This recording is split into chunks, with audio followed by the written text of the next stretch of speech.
coming up on BCN today.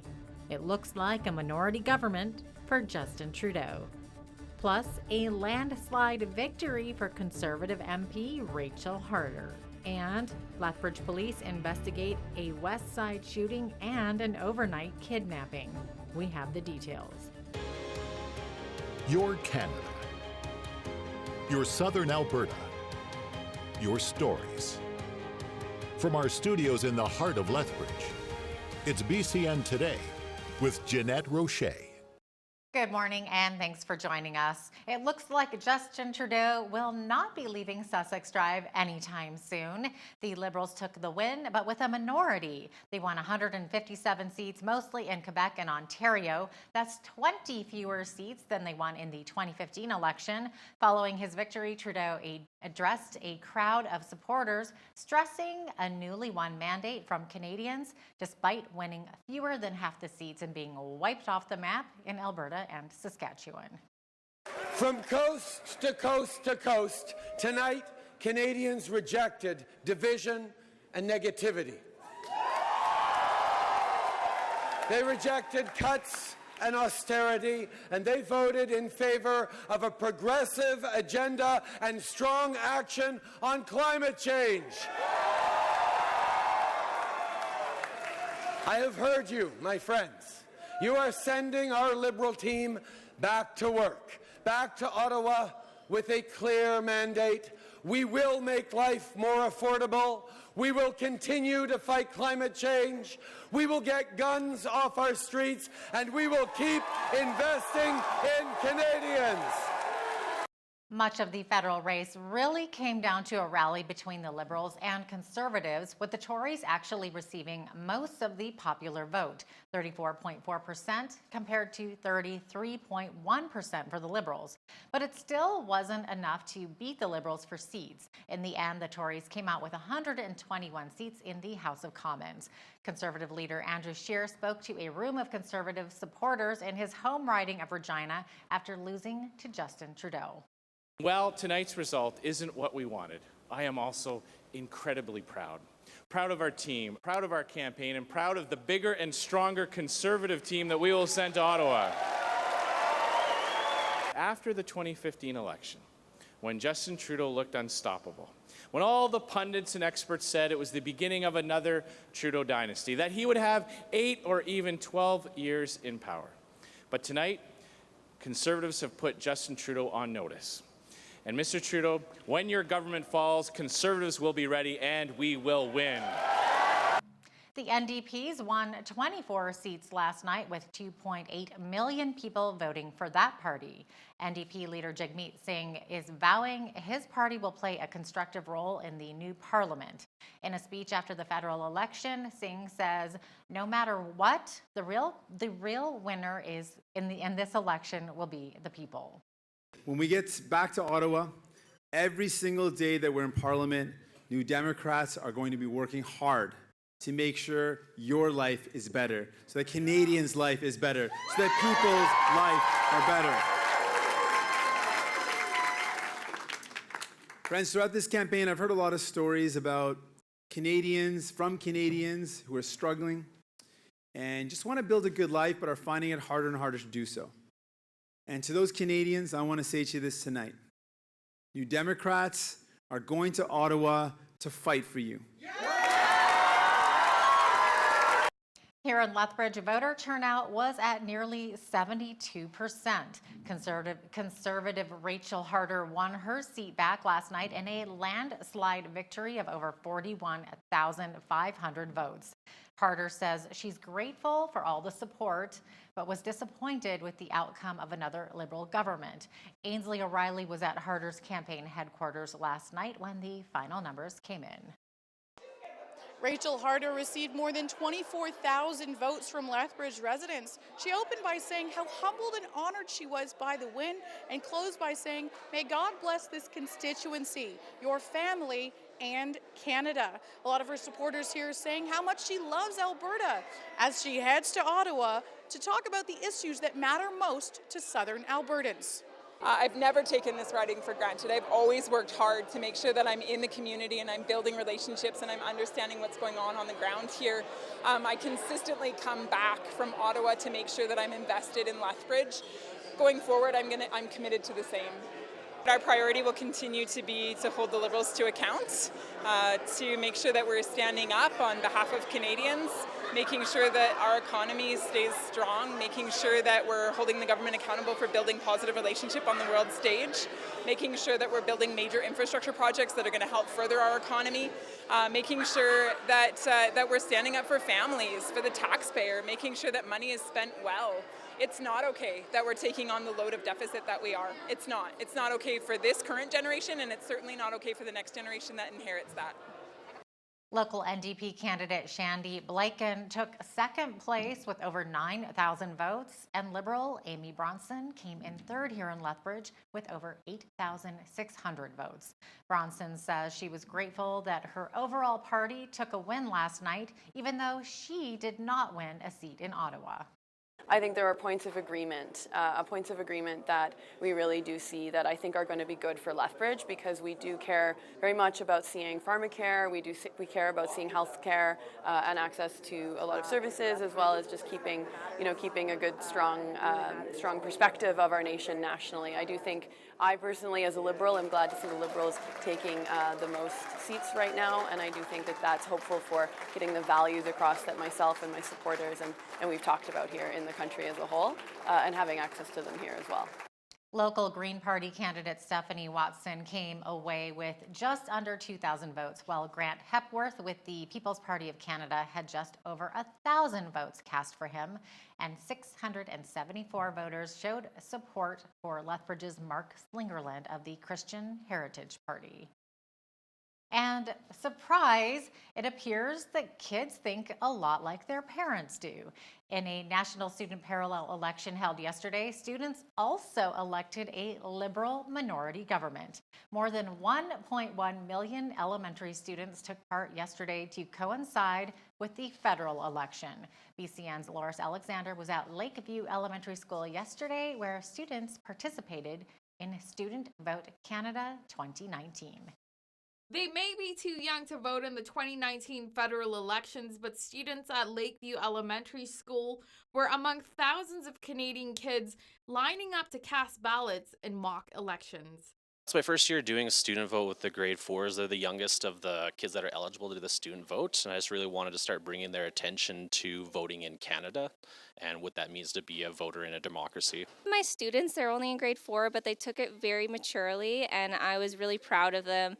And I think they really learned the importance of voting, what makes a good leader, and what the different parties mean. Bridge City News spoke with some of the students about what they learned, and here's what they had to say. I know the Green Party really cares about the environment. I learned that a lot of people don't vote, which I don't think is very smart. You never know, it could be that one vote that changes, the whole thing. What I learned was the Green Party mostly cares about the environment, and I think they should care about most of the other things too.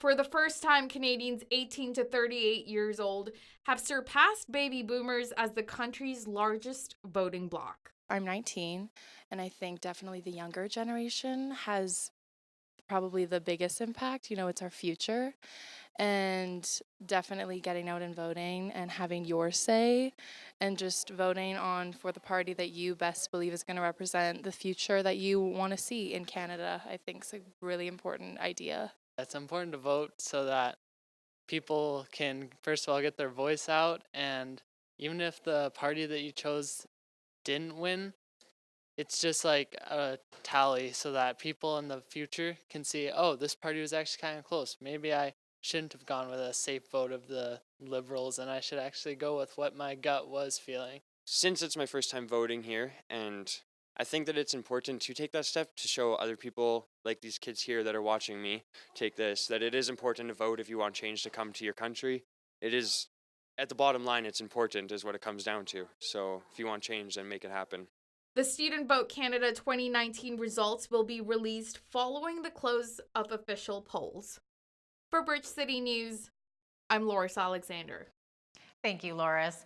Police are still investigating an incident in West Lethbridge where residents say they heard shots fired along Columbia Boulevard West on Monday morning.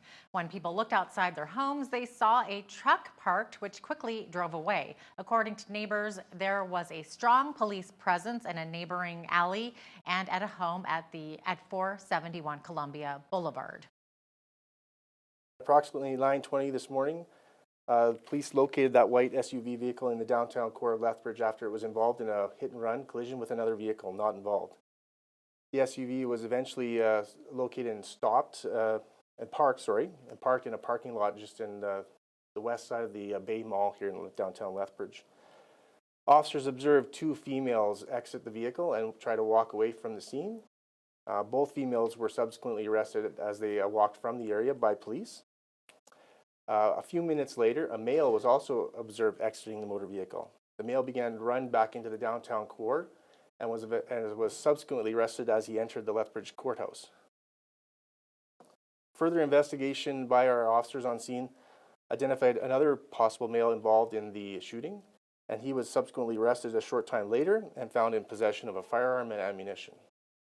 A search of the vehicle involved also located a second handgun inside the vehicle, a second firearm inside the vehicle.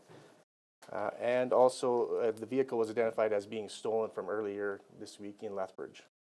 4 people are currently in custody. The investigation is ongoing and charges are pending at this time. A Lethbridge man experienced something you only see in the movies. Around midnight on Sunday night, the man was parked in his vehicle at the Mayor McGrath McDonald's when a man approached him with a weapon that looked like a machete and carjacked him, forcing him to drive to locations in Lethbridge, including an ATM where the victim was forced to withdraw cash from his own account, and then made to drive to the supervised consumption site where the suspect spoke with a person who's been identified but not yet located by police. The suspect then forced the victim to drive to the blood reserve where the victim was led out of the vehicle and left on the side of the road as the suspect drove away in his vehicle.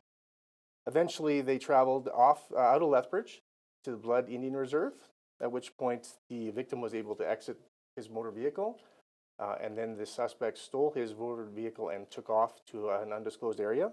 Our victim was able to locate a passerby who stopped for him, and he explained what had happened. Short time later, the suspect returned in the stolen motor vehicle, eventually fleeing away. Our victim with the passerby attended the Blood Tribe Police Service, where the incident was reported to police. A short time later, the Blood Tribe Police Service located the suspect vehicle out on the Blood Indian Reserve and entered into a pursuit with that motor vehicle. Eventually, with assistance of the RCMP, the pursuit was continued out of that jurisdiction towards Fort Macleod, Alberta, where the vehicle was eventually located, abandoned inside Fort Macleod. At this time, we do not have the suspect in custody. Certainly, we are looking for anybody who may have observed anything to contact police. The suspect is identified as only Aboriginal male, thin build, in his late 20s. Police are also investigating a weapons complaint involving a machete in the 2100 block of 5th Avenue North. The police are not ruling out a connection between the two incidents. Each year, communities across the country recognize the 3rd week of October as Waste Reduction Week in Canada. During this year's event, the City of Lethbridge encourages all residents to participate in events and take time to consider new waste reduction strategies in their everyday lives. Waste Reduction Week is really focused on circular economy, resource efficiency, and waste reduction. Why it's important for Lethbridge to take a role on this is that we are part of the community. We want to make sure that the materials we spend valuable resources creating and putting out into the community have as long a life as possible, and that those materials aren't ending up in the landfill. Each day of the week will recognize a new theme with activities and events. Today's theme is textiles. The textiles theme encourages residents to think about environmental impacts of clothing production and encourages repairing, repurposing, and reusing clothing. For more information on Waste Reduction Week, visit wrwcanada.com. Anxiety and depression are all too real for many Albertans. Dr. Sandra Wepler is a Christian psychotherapist and says she herself battled mental illness for over 30 years. Dr. Wepler even wrote a book about it called The Dubai Girl. BCN's Hal Roberts asked her what important message she was trying to share. It is important because people need to realize that sometimes they're struggling with depression, fear, anxiety. They're going through such hardships in life, yet there's a call on their life. Yet there is, I would say all hell is breaking loose, but yet God has a path and a purpose for them.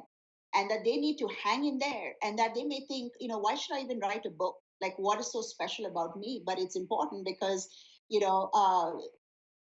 people are going to hear your story and they're going to gain something from it, and their lives are going to be changed by your story.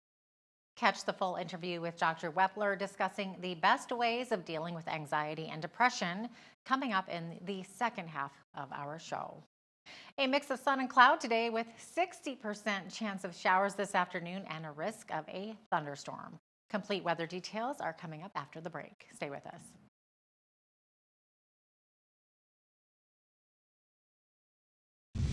Welcome back. Here's a look at today's weather highlights for Lethbridge.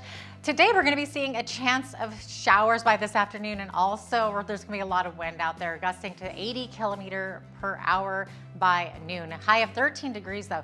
Tomorrow, high of only 6 degrees and a mix of rain showers and some sun and cloud there as well. Looking ahead to the 5-day Thursday and Friday, we're going to see lots of sunshine and get back in the double digits there with highs of 15 for Thursday and 16 for Friday. Saturday, we're going to dip down to 4 degrees, but still lots of sunshine in the forecast. Sunday, though, a chance of flurries there with a high of 0. High of 0 for Monday as well with a mix of sun and cloud. The almanac says that the high temperature this time of year should be 13 degrees and the low should be -1. The highest temperature on this day was in 1999. It was 25 degrees. And the lowest temperature was -13 in 1951. The sun rose this morning just after 8 a.m. and it's going to be setting at 6:28 p.m. So we're looking at 10 and a half hours of sunlight basically there with the days getting shorter. Looking to the west coast, Victoria and Vancouver, a mix of sun and cloud, highs of 14 and 13 in those cities. Up in Edmonton, we're looking at a high of 12 with a chance of showers. Chance of showers as well in Calgary with a high of 12 degrees. Saskatoon, high of 6 degrees, mix of sun and cloud. Very similar situation in Regina with a high of 7 and a mix of sun and cloud there. Winnipeg, though, we got some showers and a high of 4 degrees. Looking over to the east, in Toronto, we've got some showers and a high of 15. Same situation happening in Ottawa there. And Montreal, we've got a high of 17 with a mix of sun and cloud. So pretty decent day over there in Montreal. Looking to Atlantic Canada, Fredericton, high of 14 with a mix of sun and cloud. Lots of sunshine in Halifax with a high of 15. Sunshine also in Charlottetown with a high of 12. And we got a chance of showers happening in St. John's today with a high of +7 there. That's a look at your forecast. Here's what's happening in your community. Here's your Bridge City News community calendar. The United Way Coats for Kids and Families campaign continues until October 31st, accepting new and gently used winter wear for families in need in the community. Accepted items include new or gently used coats, mittens, scarves, snow pants, snow boots, and new hats and toques. Items can be dropped off at United Way and any Lethbridge TD Canada Trust or ATB financial branch. For more information, call 403-327-1700. The City of Lethbridge's residential fall leaf collection program is underway from now to November 15th. Residents can call 311 Monday to Friday between 8 a.m. and 4:30 p.m. to arrange for pickup. Leaves must be put in paper yard waste bags and placed in the area where garbage is normally collected. Paper yard waste bags are available for purchase at retail stores throughout Lethbridge. For more information about the residential fall leaf collection program, visit lethbridge.ca or call 311. Do you enjoy helping others in our community? Volunteers are needed in Lethbridge and Medicine Hat to support adults participating in local AHS recreation and leisure programs. AHS is looking for those who will provide guidance and encouragement to people taking part in aquatics, walking to wellness, and expressive arts. To learn more about this opportunity, call 403-388-6311 or apply online at albertahealthservices.ca. And that's your Bridge City News Community Calendar. You probably already knew that 60% of the adult body is made up of water. That means that a 155-pound male contains about 42 liters of water. Today's daily life hack lists off the best times to drink water to keep you hydrated. 2 cold glasses after waking up helps activate your internal organs. 1 glass taken 30 minutes before a meal will aid in digestion. A glass before taking a shower helps lower blood pressure, and a glass before going to bed helps avoid stroke or heart attack. It just goes to show that nothing's better for you or for your health than a good old H2O. And that's your daily life hack. In an unprecedented crackdown on Algerian believers, 8 churches have been shut down in the North African nation this year alone. Just last week, worshipers were forcibly removed from church services by police. The church closures are based around a law from 2006, which prevents any new non-Muslim places of worship which haven't been authorized by a special commission, although several of the churches have been regularly holding services for many years. Peter Wooding from Global News Alliance reports. There are serious concerns for Christians in Algeria following one of the most extreme crackdowns on believers in the country. According to reports, there are now only 2 congregations open in this country. In just 2 days, 3 churches were shut down with worshippers ordered out of the building and those who resisted forcibly evicted. Help the Persecuted CEO and President Joshua Youssef says despite these challenges, the Christians there are standing strong for the sake of the gospel. They take very bold positions, more so than even some of the other states that I've worked in. They're willing to share. They want these videos shared. They want people talking about it. In some cases, in other states I've seen where there's a little bit more timidity, the Algerians just don't back down. Youssef says there's concern, though, that this persecution could escalate even further, already with evidence of severe violence against church leaders. Well, one of the images that we received from my colleague was the senior pastor in a church in Tizi Ouzou. They beat this man's leg. He said that they were trying to break his leg. And I think physical violence is already been seen. We know they're capable of it. But I also think they could start to go after family members and extended family members of these pastors and start to really apply different types of pressure. And already, I think this has gone beyond what Algeria has faced prior to this. Help the Persecuted plans to help the Algerian believers with practical support, but for now, the priority is to alert people across the globe to this crisis. Right now, our team leader in Algeria is focused on purely getting this message out and letting people know what is happening. There will come a time, I think, when the cases start to come to us where we will step in and actually financially assist and help these people. But at this point in time, it is all hands on deck as it relates to getting the word out. Youssef concluded by sharing how people across the world can help put pressure on the Algerian government to end this persecution. England, the US, Canada, Australia, they have religious freedom offices within their state departments, within their respective foreign ministries. And we need to let them know that this is happening and for pressure to be applied internationally. But more importantly, we as believers need to begin praying for our Algerian brothers and sisters. This could escalate. This could go in a direction that nobody wants. This church is apparently, the Algerian church is apparently willing to take that risk. Peter Wooding for the Global News Alliance. Depression and anxiety is a real issue for many Canadians. Up next, Hel Roberts chats with a psychotherapist who discusses her own mental illnesses and how she overcame them. That interview is coming up, so stay with us.